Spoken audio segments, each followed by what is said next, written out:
Hello, today is Wednesday, June 24th, and welcome to episode 611 of Fault Lines, the National Security Institute's podcast that gets you quickly up to speed on the national security and foreign policy debates shaking up America. I'm NSI Senior Fellow Jessica Jones, and I'm joined by three of my favorites today. We have got, well, I don't know about Les, our NSI Advisory Board member Lester Munson, Seniors Fellows Algene, and actually our Scouting Report Master Sports Lead, John Lipsey. It's like I'm at ESPN today. Okay, what are we talking about? We'll get to sports later, John, so just hold your horses and keep your mascots at bay. Today, we're actually first talking about Latin America and two elections that have been taking place. We're going to talk about Colombia and we're going to talk about Peru. In Colombia, right-wing candidate Abelardo De La Espriella, or as Les will teach us, El Tigre, holds a narrow lead following Sunday's presidential runoff. The electoral authorities say the ongoing official count is still happening, but the result has not been formally certified. Government-backed candidate Ivan Cepeda is challenging the results of thousands of ballot boxes, and outgoing President Gustavo Petro has also kind of questioned aspects of the process. In Peru, conservative candidate Keiko Fujimori maintains an even narrow lead over leftist Roberto Sánchez, with less than a quarter of a percentage point separating the candidates.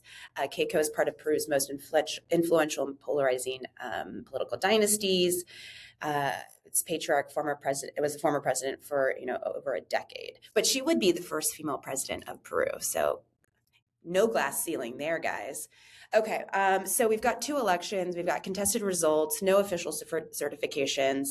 So I want to dive in with you guys because we love talking elections here on the show. Les, I'm going to turn first to you since I gave you a bit of a dig at the opener. I haven't seen you in a while, so I can't start with compliments. I got to start with insults. Where have you been? What have you been doing? I've been sick. I've been traveling. Right. The world continues. Can I just say, yes. Thank God you're here because while Les had the mic, the only thing we talked about was Iran. So I'm very... we did a departure. I did have to help us out a little. Okay, Les, I want to turn first to you. We like talking about election results. We try to, find trends, whether we've got trends on the right or the left. Can you see any trend lines here? Or is this just really anti-incumbent, like throw the leaders out and let's get some new folks in?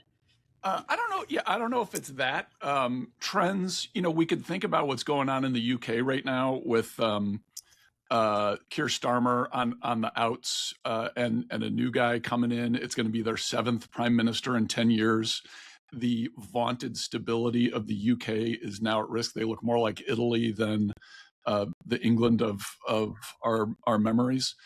And so we see, I think the interesting trend there is you see unstable governments in Europe and unpopular governments in Europe. And in Latin America, you're seeing this kind of surge of populist candidates who are, kind of unafraid to go to what we might consider the far right, or in some cases, the far left. I also think about the elections in New York City, where sitting Democratic members of Congress were ousted in primaries by a lot by far left candidates. These were left-wing Democrats, in my view, ousted by further left-wing Democrats. I mean, almost extremist candidates in some cases. There is definitely something going on in politics. I think people want someone who believes in something, someone who's got energy, someone who is going to fight, I'm using that in quotes, for the things that they believe in. This El Tigre guy in Colombia, he nicknamed himself, by the way, which is a kind of an interesting way to get a yeah. What would you call yourself? I'd call myself the Tiger. I am the Tiger. Oh, okay. And he's flaunts his wealth. He made a lot of money as a lawyer for very bad people, and he's utterly unafraid to flaunt his wealth. He's like the kind of person you probably would not want to have a beer with. The opposite of the normal kind of political nostrum of who do you want to go have a beer with. So I think it's interesting. In Latin America, of course, we are seeing this kind of move to the right. I think it actually started before the first Trump administration. So I don't want to lay this totally, or the second Trump administration. So I don't want to lay it totally on, the Donald and all of that stuff. This is sui generis. This is like from Latin America itself. This is a trend we've seen there before, but there's definitely a move to the right It does fit in well, and I'm going to defer to Algene a little bit here on Monroe Doctrine, perhaps, but it does fit in well with a lot of things the U.S. is trying to do. So there might actually be some good news there. Algene, I want to turn to you. Colombia in particular is one of our closest partners in Latin America. What does this impact may have on the U.S. Colombia relationship? What is there a Monroe effect? What's the tie-in here, if any? Yeah, I really think there is a Monroe Doctrine effect. I think it's very interesting to see and talk about other elections. While Trump was on the campaign trail 2 years ago, he sort of presented this America First campaign as getting out of costly foreign adventures, right? Yet in office, he's put Latin America at the center of U.S. foreign policy. He and his aides openly present Latin America as a U.S. backyard where Washington can basically do whatever it likes. It's a posture that critics and supporters have labeled the Monroe Doctrine. The National Security Strategy, published late last year, explicitly talks about reasserting and enforcing the Monroe Doctrine to restore American preeminence in the Western Hemisphere. And that, to me, is sort of turning this 19th century sphere of influence campaign into a 21st century power project, right? When a US president is throwing his weight behind preferred candidates and celebrating their victories or pending victories, that's really the opposite of staying out of other countries' politics. So, I find it very fascinating that that's what the administration campaigned on, what Trump campaigned on, and yet here we are. And they're sort of using multiple different types of tactics in this new doctrine, this resurfaced doctrine, reinterpreted doctrine. They're using tariffs and sanctions, threats of economic punishment, military incursion. We saw what happened in Venezuela, et cetera. And so you have Latin American governments and candidates sort of running to support Trump and the platform. They're really trying to, the administration is pressuring these governments on migration, on drugs, and alignment against China, rather than actually treating these the Latin Americans as equal partners. This doctrine, for me, it's explicitly about keeping China and others outside of powers out of Latin America. And it basically turns this region into sort of a geopolitical chessboard instead of respecting the countries in the region, their sovereignty. So far from focusing on fixing problems at home, as Trump campaigned on, this new approach to Latin America, or resurfaced approach to Latin America, is actually raging a great power competition in the region, with local democracies as collateral damage, arguably, where we're returning to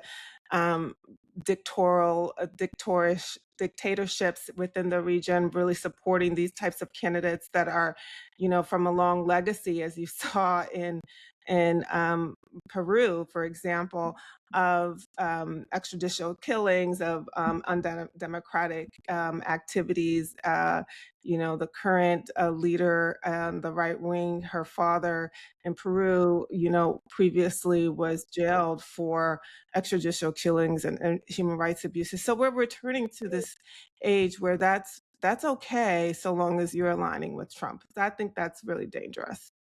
Jones, let me jump in here before we go to the NBA draft component of the podcast and say I like 95% of which I agree with Algene, except I think it's great. This is exactly what the U.S. should be doing in the Western Hemisphere.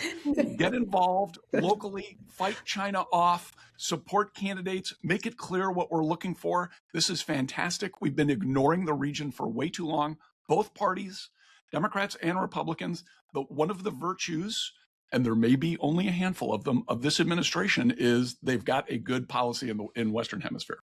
Well, let's see if some of these Latin American leaders, though, can divorce political Trump versus economic and keep ties with China, though, right? So that's the next leg. I also point out that Brazil has an election later this year where Bolsonaro's son is running. So there might be even more right-wing governments coming in. There's a great Wall Street Journal article where you can see a map of the right and the leftist governments. Okay, Lipsy, I turned to you last. I was a little worried about what you may say because I know we've got a mascot for the show today. I don't know if he's going to make his appearance soon for those watching. But before we get to the NBA draft, which I know is top of mind, maybe we can talk about politics. If you insist. Yeah. Please give us some insight into your take of what you see happening in Latin America and these electoral results. Yeah, I'm also in 95% agreement with each of them, probably. So I'm not sure that sort of the dictatorship or authoritarian strain is only running on the right side in LatAm. I think there are plenty of examples on the other side as well, the Kirchners and others. So I'm not sure that that's at the core of this. I do think, Algene, you nailed it. I think the three things that the administration care about are immigration and drugs and foreign adversaries in the region. It's not just China. It's been Iran. It's been Russia to some degree, and those are sort of their red lines and what they're seeking to enforce. And that I celebrate along with Lester. I think those also, are the sort of symptoms of the lack of public safety, public security throughout the region, as well as just very poor economies that have been stuck, and people have been, fleeing both of those issues to try to make it to the United States, and that's been a big driver, and that was what Vice President Kamala Harris was meant to solve in her run as borders czar. But I think that's from my perspective, that's what is happening in these elections, is that there's whether you call it, it's just a reaction to who was in power before, what have you. But these are the things that people are demanding. And I think why you're seeing a snowball effect occurring here is because you have a couple of prominent examples in LatAm with Bukele on the public safety side, and then Milei on the economic side, showing people that there is sort of a route out, and it's at the moment it's being provided by folks on the right from the right wing, and so I think that is driving a lot of the momentum that we're seeing play out across a number of these other elections. I'm sorry, where is that theory though? Didn't you have a little deeper cut on the issue? Oh, well, so Les stole my thunder a little. Jess didn't think that this was too insightful, but a lot of the discussion is LatAm, downstream from the United States, the politics in the United States, and sort of Trump and MAGA, and I agree with Les that it predated that. It's unique and indigenous to Latin America, what's happening with the politics there, but as Les alluded to in New York, I think with the socialists of America and the success they're having, and then on one side and MAGA on the other side, I think you are seeing U.S. politics that are starting to look a little more like the types of politics that we've seen in Latin America for years, where you have the two sides represented by parties and candidates that are sort of further apart and more to the extreme of the political spectrum, and with a large gap in the middle, and so giant swings depending on who's in power or not. And I think that's we're starting to see that much more so come to fruition in the U.S. Okay, and now for the most important part of the show. Where's the mascot? What's happening?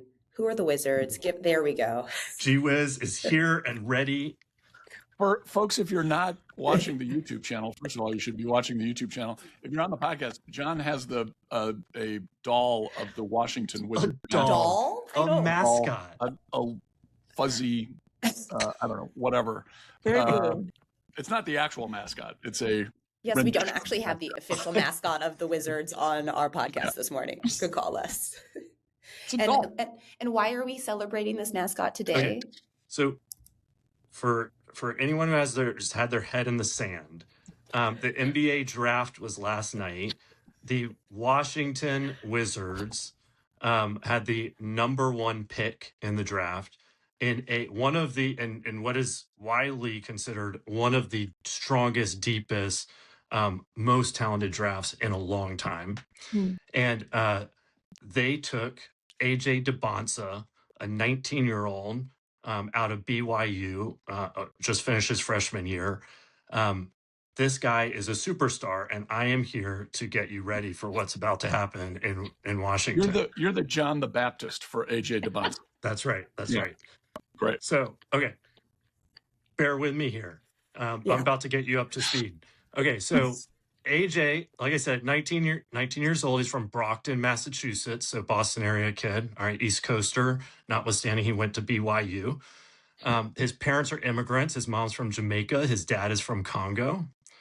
His dad was a longtime police officer, and he retired 2 years ago to run the business side for AJ. His dad and his mom are awesome. They have AJ's character on lock. He is a good kid. Okay, on to the basketball. Last year, BYU. Les, how tall are you? I'm 6'7". 6'7". How's your vertical these days? There isn't one. Okay. Well, AJ DeBonsa, he's 6'8.5". He has a 7-foot wingspan. He's 220 pounds and he jumps 42 inches. No, that's not possible. There's no way. It's possible. It's happening. It's here. Okay. As a freshman, he led the nation in scoring. He led the nation in free throw attempts. And he's not one of these, he's not flopping all around, trying to draw fouls. He just dominates and you can't defend him. He scored more points in the Big 12 tournament than Kevin Durant, breaking the record. Okay. The dude can just cook from anywhere on the floor. He has great size. He has elite bend, power, explosiveness as a driver. But he also has the herky-jerky and the Euro steps and decel moves, okay? He draws fouls at a prodigious level. His mid-range game is unstoppable. He's never trapped. He has counter upon counter upon counter. He has polished footwork and gathers. He has a variety of finishes with both hands. In transition, he's an absolute menace. Overall, he's just monstrously productive. He also plays the right way. He plays team ball. He plays within the flow of the game, but he'll also take the ball in the fourth quarter and just get buckets. So most importantly, though, does he have a cool nickname, like El Tigre? Does he have something? So he actually does. Thank you. I need to set that up. He put out a video a year ago or so, basically a music video of him rapping a song, and so his nickname is Rainbow Face. Okay, we'll put a link in the chat or in the in the video for everybody to see. But just a couple more notes here. So we only have 2 minutes, Lipsy. So Hall of Famer David Aldridge, okay, he described AJ DeBonsa as an apex predator. So no natural competitors, will be one of the game's top offensive killers. So Jess, and the kids would say, he wants the smoke. All right. I don't even know what that means. Okay. So bottom line, DC, get ready for a superstar, a perennial MVP candidate, the biggest personality in the league. Every kid in the DMV is going to want to be like AJ. I want to be like AJ. You should want to be like AJ. Rainbow face. Let's do this. Rainbow face. Grace, yes. We're calling this El Tigre and Rainbow face. I believe the rainbow face analysis was longer than the Colombian and Peruvian election analysis, but thank you so much. Thank you so much, Gee Whiz, for that amazing. Oh God, no more Lipsy. I know we're not getting you back in. You're out. What does everybody always say? Pay attention to local politics. Invest in your time and your energy in your community. You'll be happier. Yeah, that's what all the what was your phrase? All the kids in the smoke. I don't even smoke. He wants the smoke. Okay, he wants the smoke. That sounds illegal. Compared to Jalen Brunson, though. That's what I need to know. He's like That's a different 8 feet episode. taller and 1,000 times better. We don't have we don't have enough time for that. Okay. Thank you, goodness. That's a wrap. Thanks so much to Grace Trice, Claude Jennings, Gee Whiz, and the entire NSI team for their help in producing today's episode. Join us on Friday, June 26th. It won't be as fun as today's, I will say that.